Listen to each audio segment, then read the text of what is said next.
To prepare for peace, you also need to prepare for war in Sid Meier's Civilization VI. War becomes more consequential over time and can affect the way other civs view and trust you. When you go to war, you're going to want to avoid a long, drawn-out conflict. The warmonger penalty affects not only how other civs view you and how willing they will be to cooperate with or oppose you, but also the happiness in your own cities. In the ancient era, you will not gain warmonger penalties, but as the ages progress, going to war becomes more and more frowned upon by other nations. Declaring a surprise war may be an effective way to get the jump on your opponent, but don't be surprised when no other nation in the world will trust you.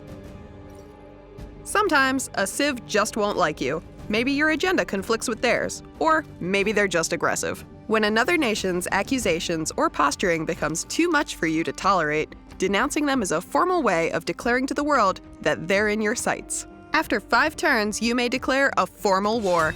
Eventually, you'll unlock casus belli, like liberation or colonial war, which reduce warmonger penalties, but require certain criteria to invoke. Wars also cause war weariness, which reduces amenities in your cities.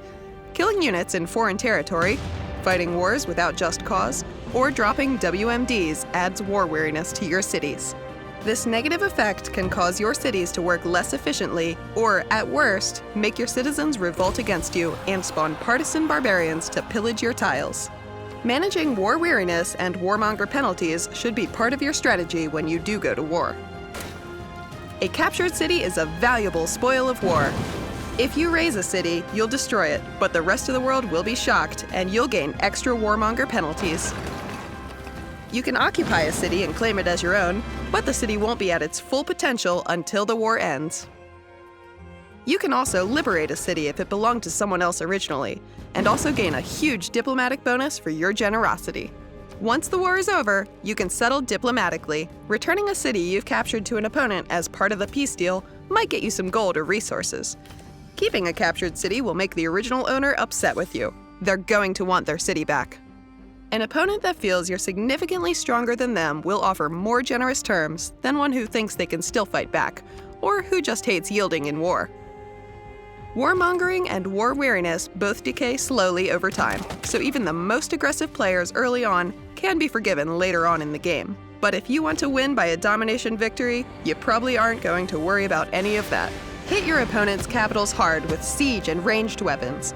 Pillage their districts with your bombers, and if that doesn't work, you have some more dangerous options. After completing the Manhattan Project, you'll be able to build nuclear weapons, which are counted as resources and can be used by bombers, nuclear subs, and missile silos built by your military engineers.